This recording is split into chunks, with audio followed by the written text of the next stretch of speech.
पग घुंघरू पहिर के नाचे काली माँ हो।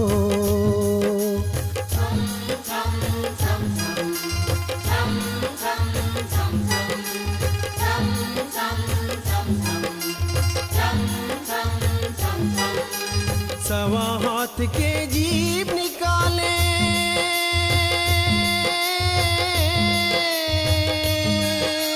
सवा हाथ के जीभ निकाले, रूप दिखे बिकराला, पग घुंघरू पहिर के नाचे काली माँ हो।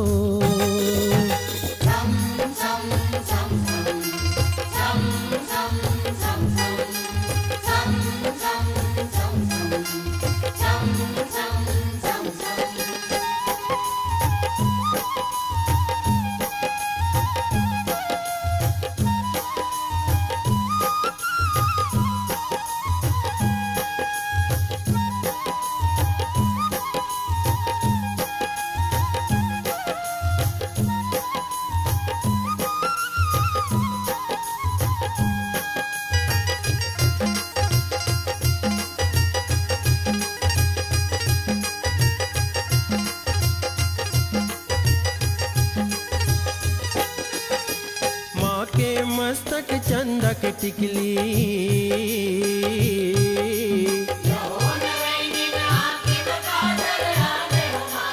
कान करन फुल नाक में नथनी,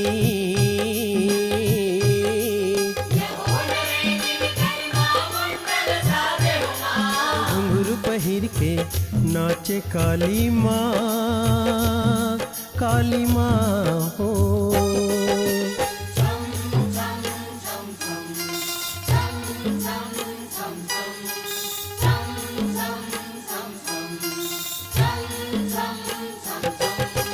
सवा हाथ के जीभ निकाले,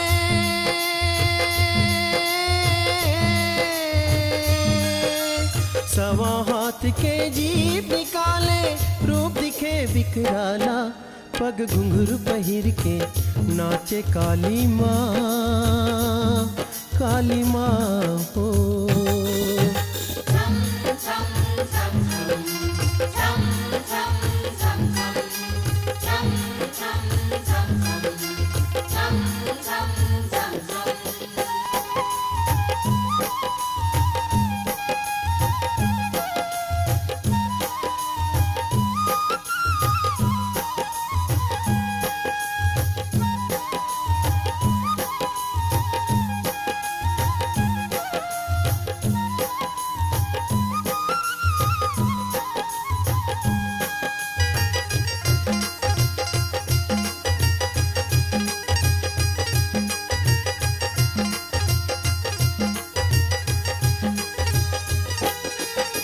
दाहिना हाथ तोर खपर बिराजे,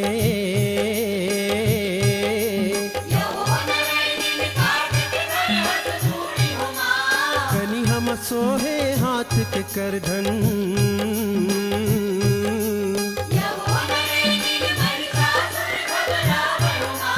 घुंघरू पहिर के नाचे काली माँ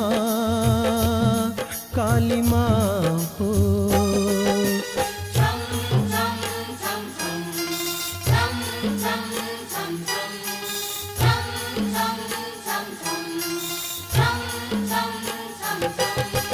सवा हाथ के जीभ निकाले,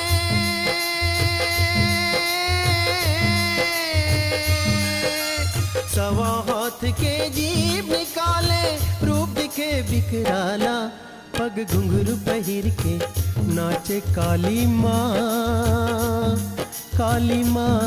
हो।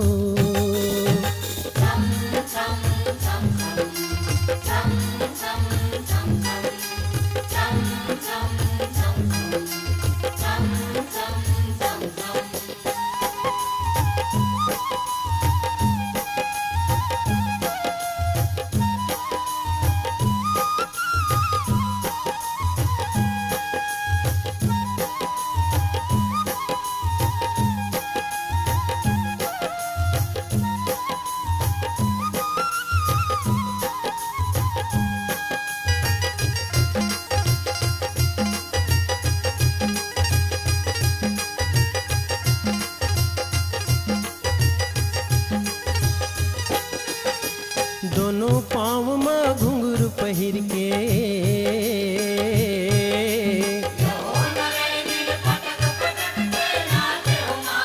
धरती अंबर थर थर कांपे।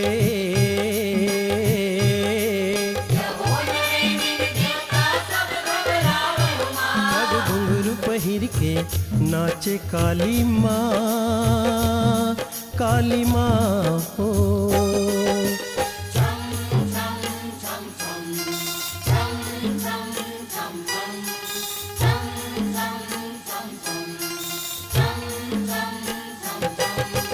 सवा हाथ के जीभ निकाले,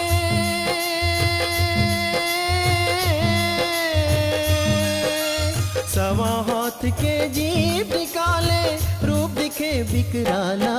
पग घुंघरू पहिर के नाचे काली माँ, काली माँ हो।